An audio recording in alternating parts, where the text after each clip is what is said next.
Good morning.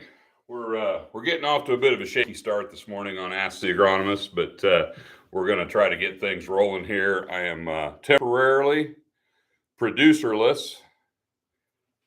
Had a hard time getting my key to work to let myself in before hours here this morning to get things set up in the Nutrient studio. We're nice to be back here. We've been at remote locations, it seems like, for the past several episodes. So back here in Macomb now, and Adam had a flat tire on his truck this morning, so it's been a rough morning here on Ask the Agronomist. If you're trying to get to the field, I hope your morning is a lot more smoother than mine. So if you bear with me, I'm going to make a few notes of what we're going to talk about today while we're talking to you here this morning. So probably going to be a light crowd today because I know you're all busy. But for those of you who aren't able to join live, you can watch the recording. Which reminds me, if you were frustrated 2 weeks ago because you didn't get the memo that we started a half an hour earlier because of my guest star John Chambers' schedule, and you missed the first 30 minutes, you can, go back and watch the recorded first 30 minutes of the last episode. If you missed that I think, as Jennifer told me, has been our most watched episode ever. So once again, proving her theory that Ask the Agronomist is always better when it's not just me. So anyway, we're going to talk about stock cannibalization today.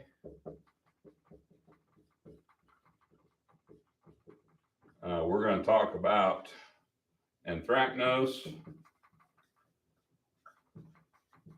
We'll talk a little bit about tar spot. We'll talk about crown rot. We will talk about field border syndrome.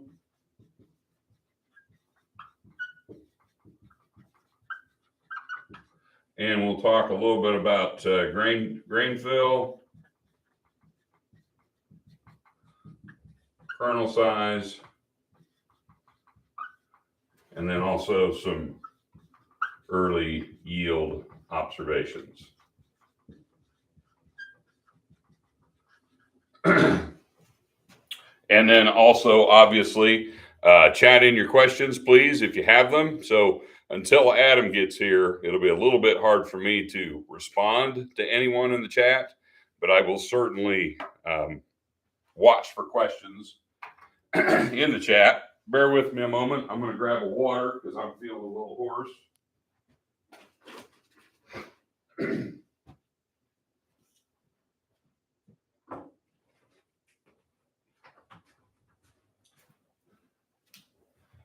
Okay, we're still in the process of getting unhooked from the plow here this morning. So anyway, thanks for joining.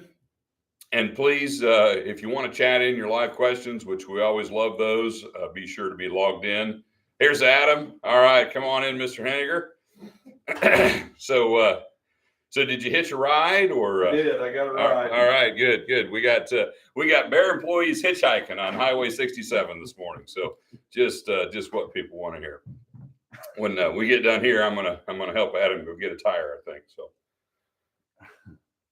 been a good morning for Mr. Henniger. So anyway, thanks to the gentleman that gave Adam a lift here this morning. So happy to have him back with us. It's been a while since Adam and I have been together here Has been a while. at the Nutrient Studios. I think 2 episodes ago we were at Roanoke.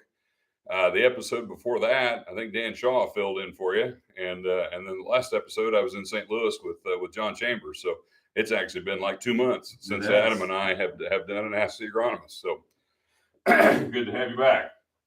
So we're going to start talking about stock cannibalization. For those of you who maybe suffered some wind damage, and I know Adam's territory got hit pretty good there a few nights ago with some of the storms that rolled through. There's down corn down towards Quincy. There's down corn up towards the Quad Cities. There's down corn over towards Bloomington. There are scattered pockets of pretty severely lodged corn, really scattered around the state based on where the severe winds were. If I could get rid of this cough this morning, That would improve the quality of the broadcast as well. I need a cough button. So anyway, we've obviously got some really high yielding corn. If you've heard any yield reports coming out of plots or fields that have been harvested early, I think corn is going to, in some cases, exceed expectations. In some cases, at least meet expectations. There may be a few small droughty areas where it falls a little short of expectations, but but only because those expectations were probably a little unrealistic based on how little rainfall we received during the growing season.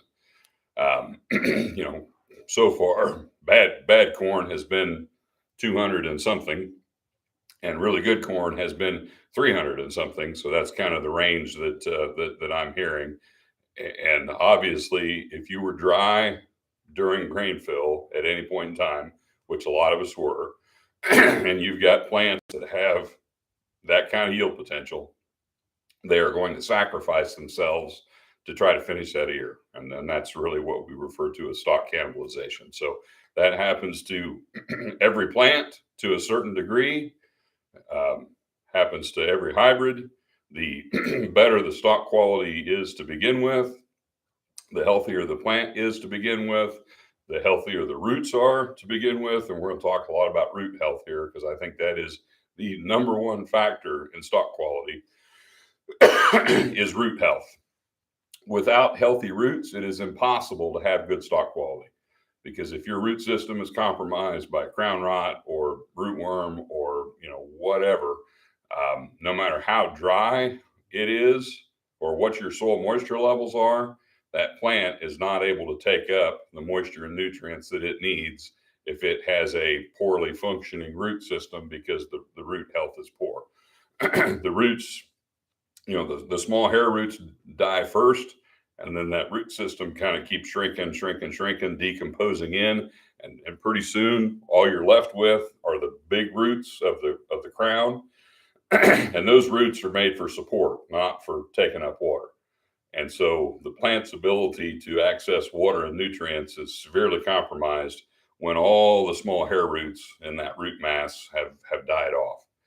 And we've certainly seen a lot of that this year with the stress that the crop has been under, and a lot of premature browning of the crop, and crop that should have been maybe barely black layered, that already looks like it's ready to harvest. Just an indication that it's not dying as early as it did last year. So this stuff that's dying a little early is dying close enough to black layer that we're getting a pretty high percentage of the yield potential. But if that plant dies prior to black layer, that tells you that it's been under a severe amount of stress. And any plant that has been under a severe amount of stress prior to black layer is going to have a cannibalized stalk. Once that stalk is cannibalized, once that plant has pulled all the sugar and resources and nutrients it can, remobilize them out of that stalk, that cannibalized stalk is really susceptible to any pathogen that might happen to be there. So sugar content in a stalk acts like an immunity drug, I guess I would say, to protect that plant from infection from various pathogens. So that's exactly why, if you've ever wondered why the stalks that the deer rip the ear off of or eat the ear off of stay green till Christmas sometimes, and never have any disease, never have any root rot, never have any crown rot, never have any stalk rot. They don't have any ear either, so they're not producing anything. They have an abundance and excess of sugar in the stalk that builds up because there's no grain to move that sugar to convert to starch, to make yield, to make corn. And when you have that buildup of sugar in the plant, it becomes extremely resistant to infection from virtually any pathogen. And so that's why we're kind of working against ourselves. The more yield potential you strive for, the more you're going to open that plant up to cannibalizing the stalk, and the more you're going to open it up to infection. And that's why I sometimes tell people, if you want to make crown rot go away, quit trying to raise 260 bushel corn, start trying to raise 160 bushel corn, and it will seem like crown rot goes away overnight. When we push populations, when we feed that plant, when we plant early, we do everything we want to do to drive yield. That's setting that plant up to be under a tremendous amount of stress during grain fill because it's working really hard, which that's what it's supposed to be doing. It's not easy to raise 280 or 300 bushel corn per acre. And so we're asking a lot of that plant to do that. It certainly has the genetic capacity to do it, but that just opens it up for stress. And so, if you're a little bit disappointed in the stock quality of your crop, you're not alone. There are millions of acres of corn across the Corn Belt that probably are not in great shape from a stock quality standpoint. Now, if your crop is still green, the stock's probably pretty good at this point in time. If it's green because it was planted late, I guess I would tell you, don't think that you're immune to the same problems that other people are experiencing. You may just get to that point a little later in the growing season. The corn that was planted in the middle of May hasn't even black layered yet, so it needs to be green in some cases. If you've got corn that's black layered that's still green, that's great. That probably means you had more rainfall during grain fill, so that plant wasn't under as much stress. It might also mean that you're in an area that was extremely dry in May and June, which reduced your yield potential before pollination, reduced your ear size a little bit. If you had any tip back on a field that was experiencing drought stress after pollination and then got good rainfall later in the grain fill period, those fields are still green. So those fields were they were working a little bit less hard during grain fill because they had suffered some yield loss early in the growing season. And so whether you lost potential early or you lost potential late, it has a very different impact on your stock quality. Because if you lose your yield potential early, that plant is under less stress during grain fill. If you had great yield potential all the way up and then you hit a rocky stretch during grain fill, that's where you really, really, really compromise stock quality the most severely. So you can probably kind of look at, how wet were you early, how dry were you late, and the wetter you were early and the drier you were late, the more likely you are to have stock quality issues. If you inverse that, which is kind of what Eastern Illinois was this year, if you were dry early and wet late, you might have exceptionally good stock quality. So it's going to depend on your weather. It's going to depend on the hybrid. It's going to depend on planting date. Right now, today, the most compromised stalks are in the early planted corn. Could be several different reasons for that.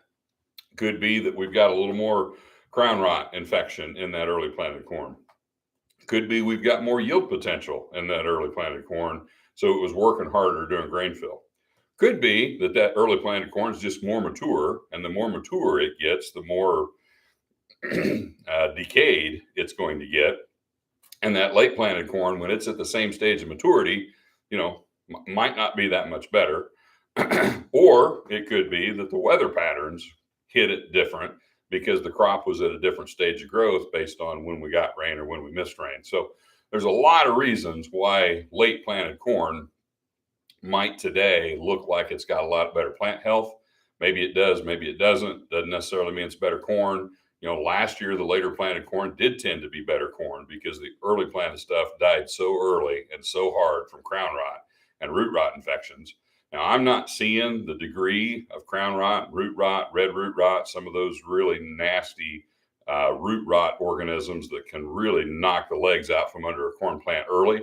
Not seeing near as much of that this year as we did last year. Still crown rot there. Crown rot's there every year. I think this year what's making it more pronounced in some areas is drought stress during grain fill. Last year, I think we had more crown rot infection in the roots from a cool, wet spring. And then we had all that foliar disease pressure last year, which was an additional stress. And then we had some heat and drought on top of that. And we just had, an overload of stress last year with a root system that was really set up to get smoked by crown rot. And then when those stresses started working on that plant during grain fill, that's what happened. And it just shut down early. We're not seeing that to near the same degree this year. So that's why we've got higher yielding corn. That's why even the fields that died early tend to have a firm cob, that you don't have a soft, spongy cob. You've got reasonably good kernel depth. You've got reasonably good kernel weight. And we're seeing pretty good yields even out of the fields that look a little rough. Now, if they hadn't died early, everything would be better. You'd have deeper kernels, you'd have heavier kernels, you'd have higher yields, you'd have better stalks. But I'm thankful that for the most part, the important part of what we're doing, and that's producing corn, it was able to get most of that done. So if you have any questions relative to that, please chat them in. We're going to move on to the next topic here. And really, a lot of these things interrelate together. And that's kind of normal with agronomy, that, things don't just happen in a vacuum. This happens and that impacts, 8 other things that are impacting your crop. So a lot of these things we're going to talk about here this morning are actually related to each other. So I call out Intactness because I would say if I had to pick one disease that to me seems to be the most prevalent and the most severe this year so far in corn, it would be Intactness. We've seen a lot of Intactness top dieback, and that's when the plant dies not from the bottom up like it does with crown rot, but from the top down. And if you've got a plant that that has, fairly healthy roots and the lower stalk still has some green in it and looks pretty healthy, but the top part of the plant's dead, that's likely Intactness. If you start to see a lot of shiny black discoloration on the outside of the stalk, not on the leaves, but on the stalk, and you peel off the leaf sheath on the stalk, get down to the stalk, and you see really black, really shiny, really glossy black looking. If you were trying to get a good shine on your paint job on your hot rod or your tractor, Intactness is black, shiny on the stalk. Can't rub it off, can't scrape it off. That's classic Intactness symptomology, and it's. You can often find Intactness as a pathogen associated with crown rot. It's not necessarily considered to be one of the crown rot pathogens, but we're also seeing some fusarium stalk rot, which fusarium is certainly a crown rot pathogen. But the roots, generally, when you dig up those roots, even if they're dead, even if they're starting to decay and decompose, which they are, you don't find near as much red, you don't find near as much pink, you don't find near as much magenta, fuchsia, whatever fancy term you want to use for hot pinkish red, purple color in roots. That's what you see with red root rot, classic fusarium crown rot, and a lot of those other pathogens that are impacting that root system. And we're not seeing as much of those symptoms. Anytime you dig up a root mass and you see anything that's any hint of red or pink, that's bad. And you know that root system has been impacted by one or more of the crown rot pathogens. So Intactness is kind of more of a lot of these diseases are opportunistic diseases. So the Intactness didn't take the plant out. The stress took the plant out, but the stress allowed the Intactness to, help the drought stress and whatever other stresses the plant was dealing with, take the plant out.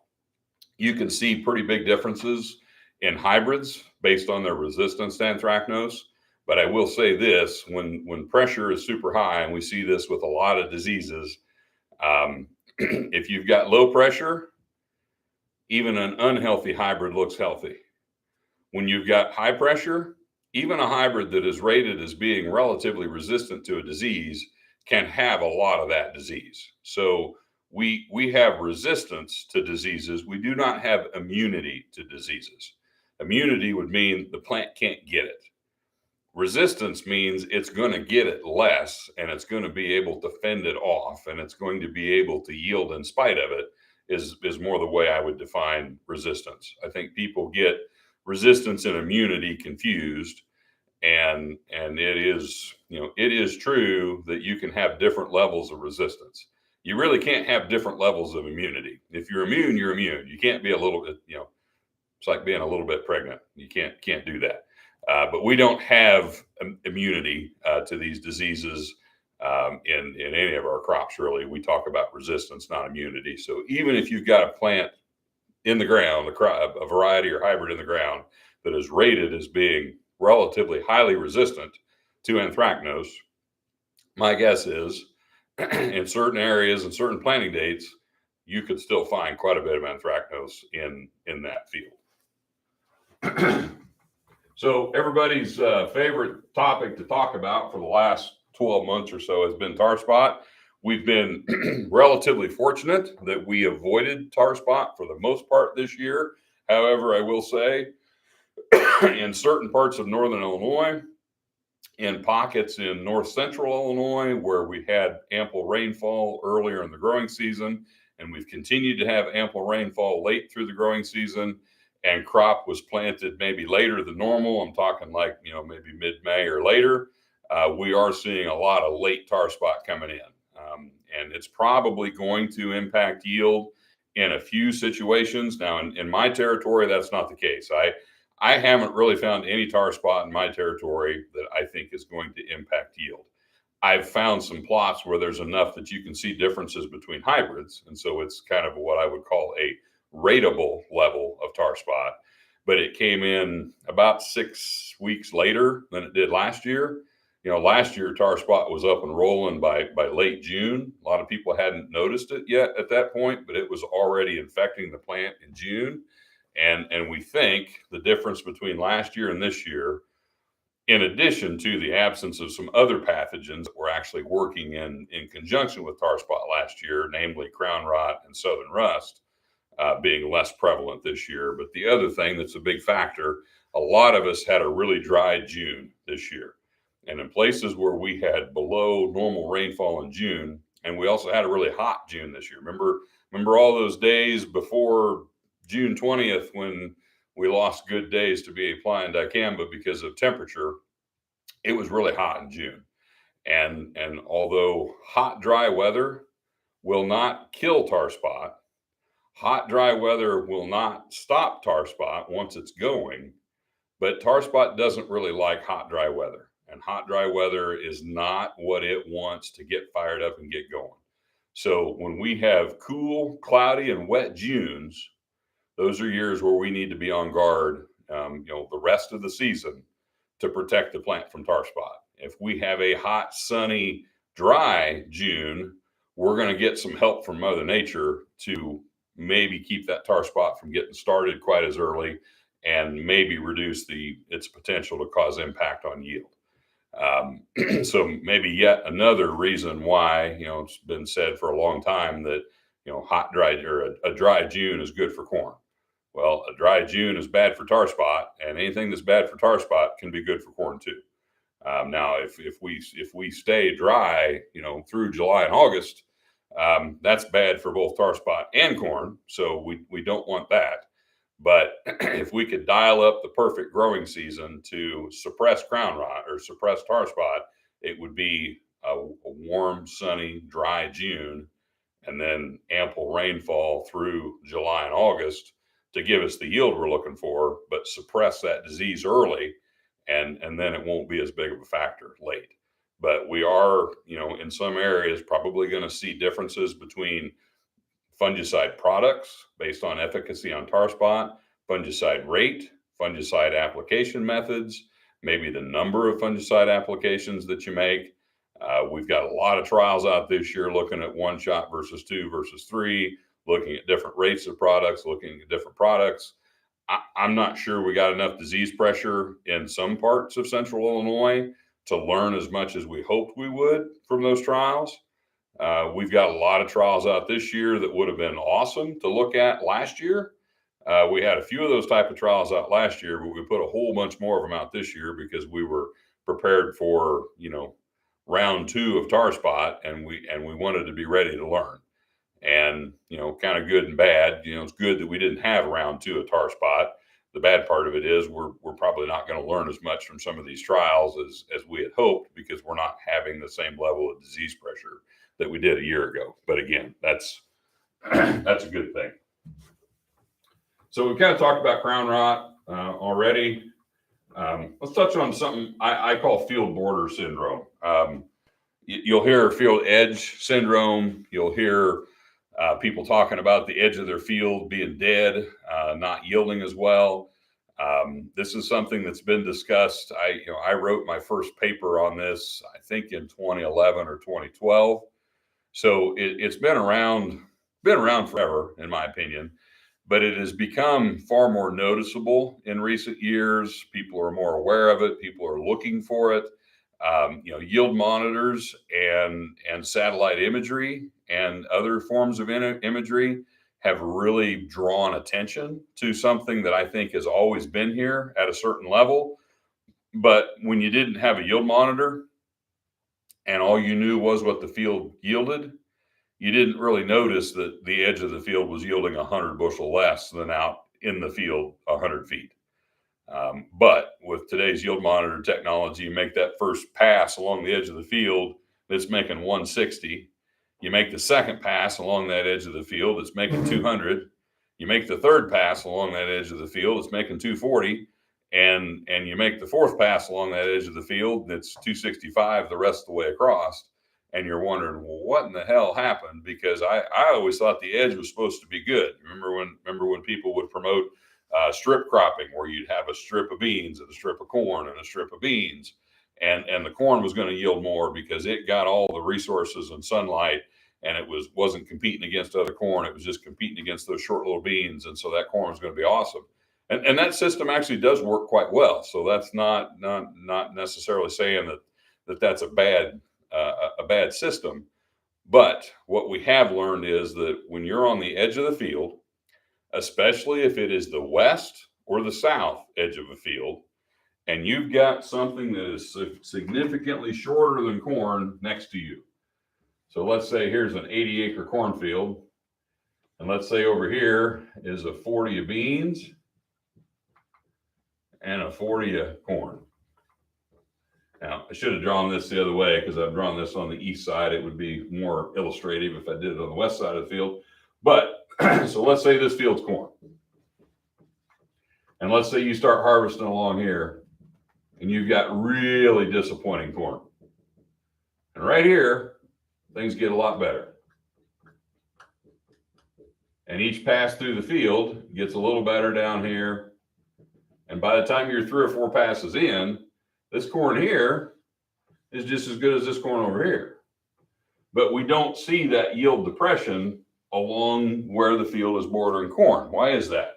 So the difference is this edge right here, because it's got this shorter crop growing next to it, was getting a lot more sunlight. It was getting a lot more breeze blowing into it.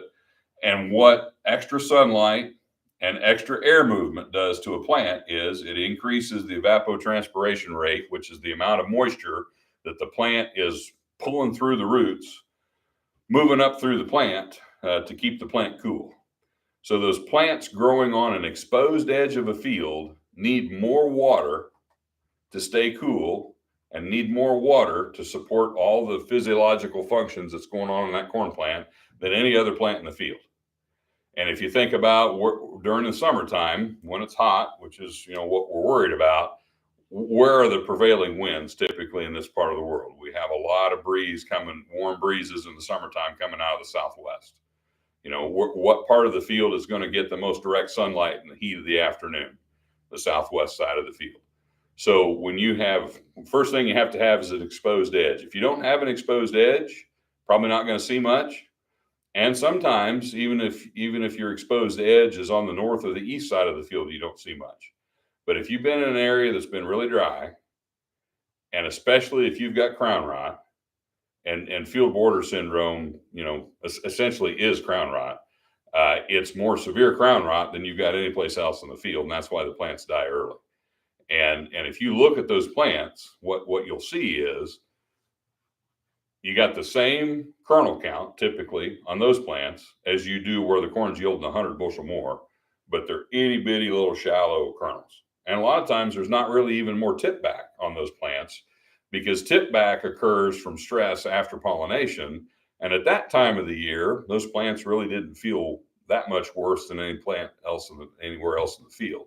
But as we went through grain fill, the stress just accumulated and snowballed on those plants. And if you would take the time, nobody's going to do this, but in this field edge scenario here, we're typically harvesting, 8 or more rows at a time.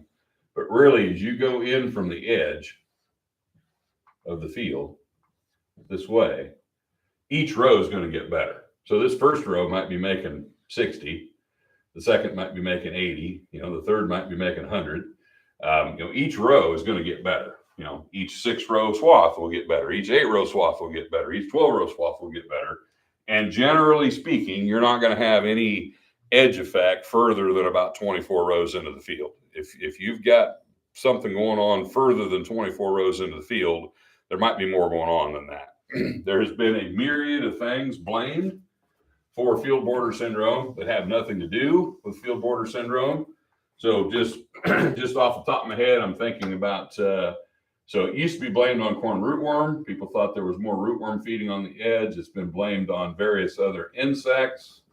It's been blamed on volunteer corn spray drift. It's been blamed on Roundup drift. It's been blamed on dicamba drift. That's the funniest one to me, that dicamba would be doing that to corn. But all of these things, and most of them, these three here, are associated with soybeans. So the fact that soybeans are almost always the crop that's next to fields with field border syndrome, because that's a shorter crop and it's our most prevalent crop. We got as many acres of beans as we do corn in a lot of areas. So there's a whole lot of cornfields that have an exposed edge because there's soybeans growing next to them. And it's not so much what we're spraying in the soybean field that is a factor. Now, that doesn't mean that if you drift a hell of a lot of select into your corn, that's not going to hurt that corn. That doesn't mean if you drift, 44 ounce rate of Roundup into corn when it's big, that's not going to hurt that corn. But that's not what's causing the field border syndrome. That's not what's causing the crown rot in those root systems. The crown rot in the root systems also doesn't have anything to do with where it's at in the field. The crown rot infected the whole field of corn in most cases, but the plants that were under the most severe stress, that's where crown rot developed the most aggressively and did the most damage. So anytime you're looking at a field edge that's disappointing, the plant's going to be dead, the ear's going to be shriveled, the kernels are going to be small, and if you dig up the root mass, the roots will be dead. And that's why the yield is missing there, because the roots died. The roots died primarily because of crown rot. The crown rot was worse there because those plants needed more water than any other plant in the field, and they couldn't get it.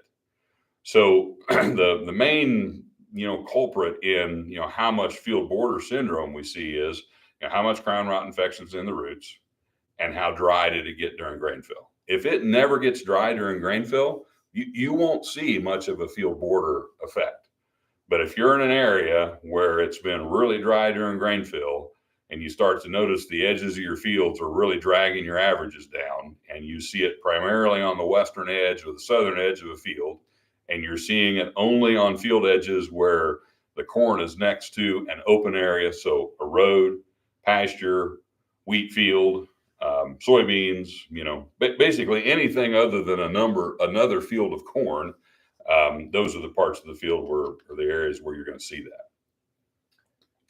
Do you see that phenomenon in soybean very much, Lance? That's a good question. I've never documented it in soybean. It would be, a little harder to pick up in soybean because we're harvesting such a wider swath with each pass. But, I wouldn't say that would surprise me if we did see a similar impact. And with soybeans in particular, so much more insect pressure on the edge of the field too. So, I think it's pretty common for the edge of a soybean field to yield less too. But I don't see the impact as dramatically with soybeans as I do with corn. So that was a question that a viewer had wanted me to cover 2 weeks ago, and we didn't because I had John Chambers with me, which was a really really good episode, by the way. Not because of me, but because of John. So if you want to know more about what Bear's up to and what we've got coming in the pipeline, and why Adam and I and our other colleagues are very excited about what's coming from Bear over the next 10 years or so, go back and watch that last episode from 2 weeks ago. And appreciate John Chambers a lot for helping out on that episode. So.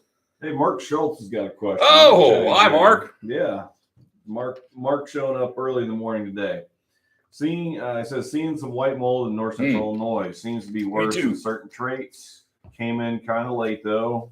How much yield do you think we're going to hurt with that white mold? Yeah, so soybean diseases are kind of an interesting topic this year, and I'm a little nervous on beans in general. Not a lot of beans have been harvested yet. Basically, the only beans that are out are the early planted early beans, and yields of those have been, I would say, good, not stellar, but good in most areas. And I don't know if we're going to go up from here as we normally do, or we're going to go down from here.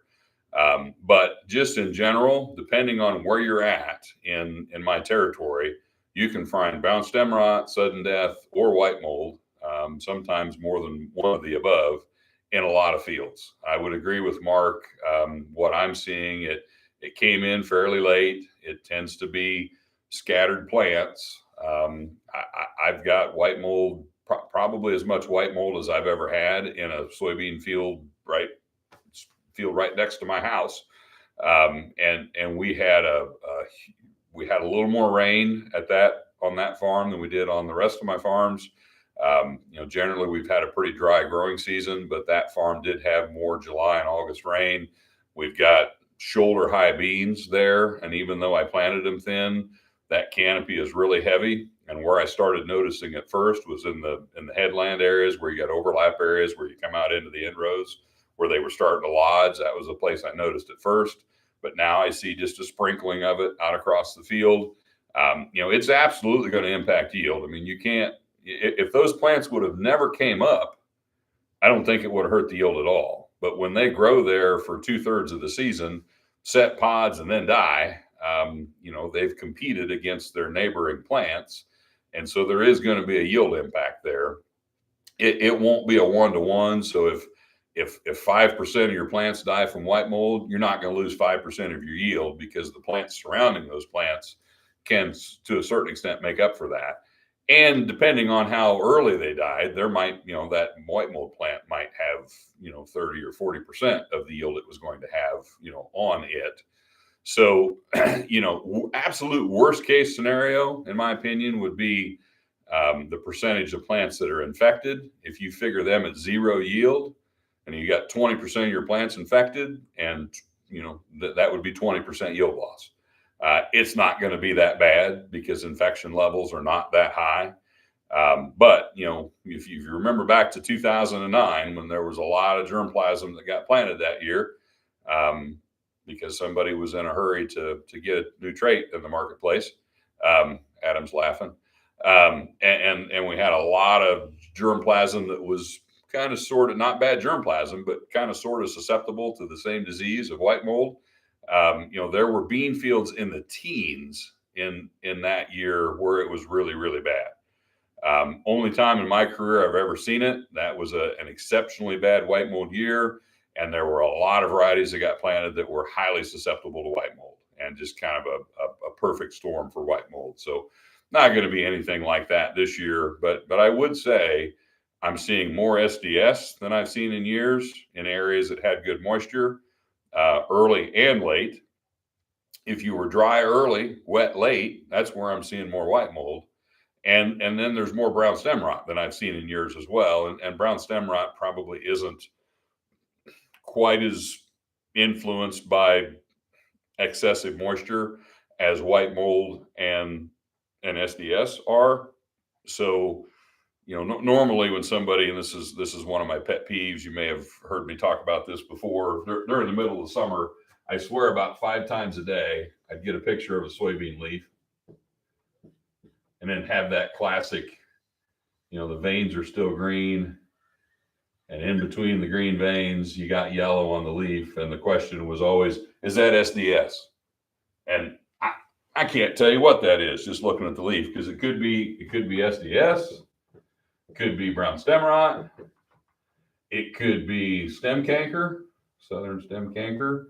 It could be there's a disease called red crown rot in soybeans, which I personally haven't seen yet, so I don't know much about that one, but that can cause that symptomology.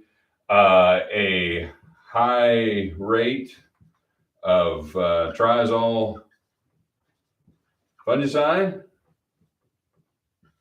can sometimes cause symptomology that looks a lot like that. And if you catch it at just the right time, I've even seen white mold leaves look a little bit like that. Now, the difference with white mold, it goes from this to dead in about 14 hours. So you got to catch it really fast to see that. But without looking at the rest of the plant, without splitting stems and without looking at the stem inside and outside, you can't differentiate that stuff based on leaves. But I would say two things have me nervous about soybeans. One would be the dry weather that many areas experienced from late July through the middle of September, which is the soybean yield determining part of the season. And if you were dry in late July through early September, it's going to be really difficult to have, amazing bean yields. Not saying they'll be bad, but it'll be hard for them to be amazing. And then you add on top of that, I see it's a lot easier to find diseases in soybeans this year than it was last year. Last year, corn was a basket case for disease, and soybeans were super healthy. And we really had a phenomenal soybean year. And a lot of us that were, especially if you were in an area like I was that raised some of the worst corn in the state last year, some people had the best beans they've ever had while they're harvesting some really disappointing corn. Personally, I think this year corn is going to far exceed soybeans in its relative yield performance, because I think for most people, corn was healthier than beans. Corn got off to a better start than beans, and we had better rainfall patterns for corn than we did for soybeans. So I don't know that I answered Mark's question directly, but there is going to be enough white mold in some fields to impact yields, and you might see a trend when you're analyzing yields that, hey, keep track of those fields that you saw more white mold in, and you may see a pattern that those kind of filter to the bottom of your farm yield averages versus rising to the top.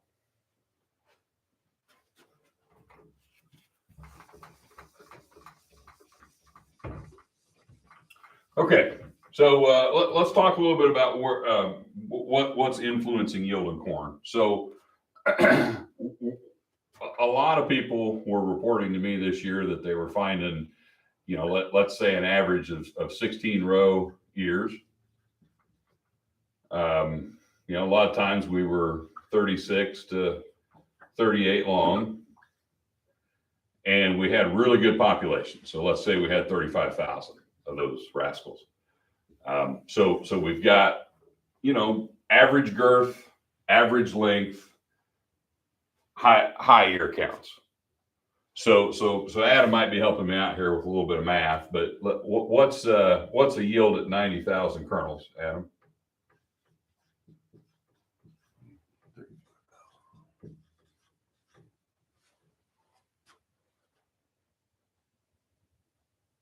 $224. Okay. And then go ahead and do 80 and 70 while you're at it. We've been through this math before. You guys have done this. You all know where we're going here. The biggest question every year when people are out doing yield checks is, well, what should I use as a divisor?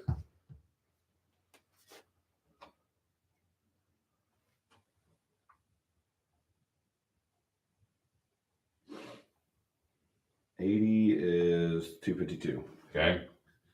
Go ahead and do a 70 while you're at it. So we're moving in the right direction here where you want to go, right? 70 is 288. 288. Okay. So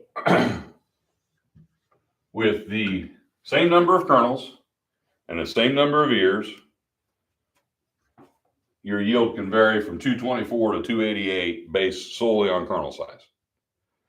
And this, not knowing whether you should use 85 or 80 or 75. I mean, 90 is almost, last year we needed to use 90 on some fields and we were using 68 or 72. And that's how people missed it by 80 bushel on some cornfields last year. But most years, 90 is always going to be conservative. It rarely takes 90,000 kernels to make a bushel of corn. A lot of people this year were using 80 or 85, kind of hoping that it would be better than 90, but don't want to get too crazy because last year we missed it. Well, I was talking to a plot cooperator who does a lot of ear counts, kernel counts, yield checks, and he's coming in, over his yield estimates. He's down in Greene County. He's in an area that had pretty abundant rainfall, pretty good corn. And so this was kind of interesting. He went back and back calculated. So he went back and found his ear counts, his kernel counts. So now he didn't know what it was going to yield when he did the yield check, but now he's got the yield. So he went back and figured out, well, what kernel, based on the counts I had done, what must my kernel size be to be achieving the yield I achieved? And he came up with a number of 72.5. And if you're producing a bushel of corn with anything less than 75,000 kernels, you're going to have some really freaking good corn. I mean, you can't not have good corn when 72,500 kernels is making 56 pounds of grain. And so that's where these phenomenal yields are coming from. They're not coming from 20 round ears that are 46 long. Most of you aren't planting 40,000. They're coming from a lot of ears that are a good size with some really big kernels on it. And that's what you get when you have a good grain fill period, when you've got good plant health, when you finish well.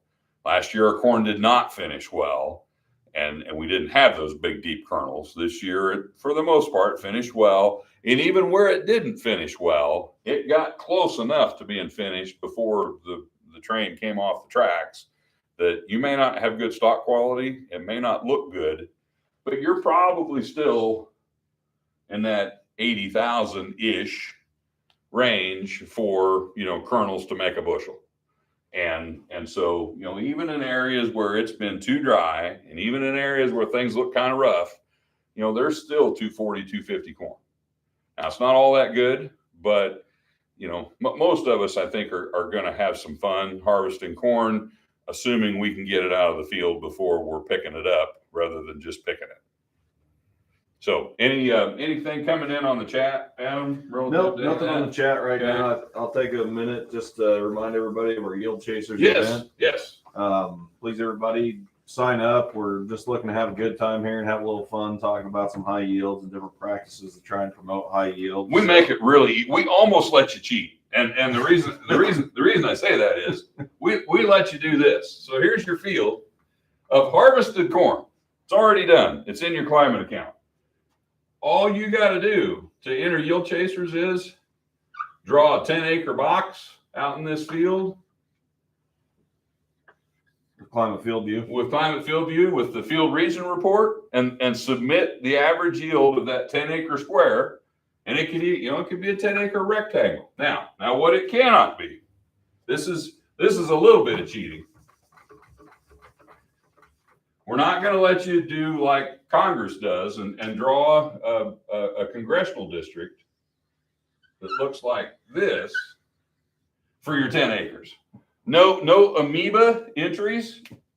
Let's keep it squares, rectangles, maybe a pentagon, but no amoebas drawn in fields to make 407 bushel corn. But that's a pretty easy, yield contest to enter. Now, if you want to, if you got some, if you got 300 plus bushel corn, I would encourage you to take the time to do the NCGA quality yield check where you do, what is it, an acre and a quarter, Adam? An acre and a quarter weighed. And if you're over, is it 300? Yes. If you're over 300, you got to have some witnesses. You got to have a third party. More verification. You got to have more verification. So there have been situations where people could have won a category in the NCGA, but they didn't realize that they needed to have third-party verification. So when you get at a high enough level that you might win, they're going to scrutinize your information a little more closely. So just be aware of that. So yeah, and also, we talked about the field region report, which honestly is the easiest way to do it. I mean, climate field view is really easy to get, really easy to use. You can also weigh 1.25 acres with a weigh wagon as well for our yield chaser. Or send it to town on scale, or grain cart with scales, as long as it's a scale of some kind. But all you got to do is sign up. It's really easy to sign up. We're going to have an event in the beginning of February. I think it's the 3rd of February, if I remember right, with Fred Bilo there. He's going to be talking to us about some of the stuff that he's doing about high yields. So should be a good time and a fun event. We've got some prizes. We got Commodity Classic, Montezuma toolboxes, some branded fire rings, all kinds of good stuff we're going to give away. So that does sound like a blast. My co-producer just told me I was wrong on the 3rd. It's the 2nd. Okay, so February 2nd. So she's panicking. Yep. Getting some bad information out on Ask the Agronomist. So that sounds like a blast to me. I mean, we're celebrating yield. We've got Dr. Bilo there. We've got prizes. There might even be some alcohol there. Dr. Bilo, half lit is really, it doesn't get much better than that. So we'll have fun at our Yield Chaser banquet. So please enter. We haven't really, there's been other sales teams in the company that have done Yield Chasers for probably 10 years. Southern Illinois does a tremendous Yield Chasers. They give away a ton of really cool prizes. They get hundreds of entries every year. They get 300 or 400 people come to their banquet. It's really cool. And so we're feeling a little bit less of ourselves because we haven't really promoted this and participated in this. And with some of the yields that some of you are going to have in corn this year, it would be a good year to kick it off. I'm glad we didn't kick it off last year because I wouldn't have wanted to turn in my 163 last year or anything like that. That wouldn't be very much fun. So co-producer Jennifer put the sign up link in the chat as well for ease of visibility and opportunity. So, okay, well, I don't know that I have anything else, and nothing wrong with ending a little bit early. So if there are any quick last minute questions, get them in. What's 2 weeks from today, Adam? Should have been on that, Lance. I'm rusty. So that's right. You're a little out of practice. It'll be October 6th. Okay, October 6th will be, and I think I got a college visit with my daughter on October 5th. So be just back from that on October 6th, and we will be back with you on our next Ask the Agronomist. By that time, there'll be a lot of soybeans out, a lot more corn out, a lot more yields to talk about. Maybe we'll see some more trends and interesting things going on. But I would say be watching your corn. I know drying costs are high. I know every year it's tempting to let Mother Nature dry it down. But just be aware that if you got 260, 270, 280 bushel corn hanging on that stalk, you're risking a lot of money saving money on drying. And so just weigh that. That's a personal decision. When my dad farmed, we had this argument every year. He would always say, you cannot tell me that my corn's going to fall down, but if you make me pick it at 26%, I can guarantee you I'm going to have a high drying bill. So that was my dad's philosophy. So he was a 17, 18%, harvest starter. I would rather start my harvest in the mid 20s and it's going to be plenty dry by the time we get done. It's going to dry down fast. We're going to be picking 13% corn here at the end of harvest. We almost always do. And corn yields so much more at 23 than it does at 13. It's not even funny. Now, if you can catch it at, 17 or 18, that's not too bad. But if it's been ready to pick for 6 weeks before you get there and it's 13, 14, 15%, it's nice to have zero drying costs and go straight across the scale number 2 corn, but you're probably going to be going across the scale with 20 or 30 bushel less number 2 corn if it gets that dry in the field before you get to it. So it's time to roll, and everybody stay safe, and we'll be back with you in 2 weeks. Real quick, just right at the end here, Merle said how many feet at 8 rows, 30-inch rows, I believe he means 8-30. I'm sure that's what he's saying, makes 1.25 acres. I did the math real quick, Merle. I think that's 2,722 and a half feet. Yeah. So you'd have, if you had half-mile rows, you could do that with one swath, but a lot of fields you might need to do a round to get that 1.25 acres. So thanks for getting the math question in there at the end, Merle, and appreciate your continued support of Ask the Agronomist. And we will be back with you again in 2 weeks. Everybody take care.